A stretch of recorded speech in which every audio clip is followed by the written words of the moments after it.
Masih ingat Eriska Rein? Dulu nikah muda dengan pria keturunan India Pakistan, ini kabar terbarunya. Masih ingat dengan Eriska Rein? Eriska Rein dulu sering menghiasi layar kaca dan dunia hiburan tanah air. Eriska Rein kerap membintangi sejumlah film dan sinetron.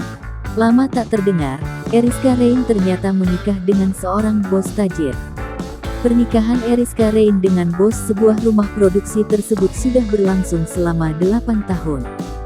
Kehidupan Eriska Rein pun kini tampak mewah dan bahagia. Terbaru Eriska Rein diketahui baru saja melahirkan anak keduanya. Kini kebahagiaannya pun lengkap lantaran sudah dikaruniai 2 orang anak berjenis kelamin laki-laki dan perempuan.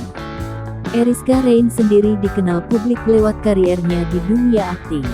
Berbagai judul sinetron hingga film layar lebar sudah pernah dimainkan oleh Eriska Rein. Sudah selesai.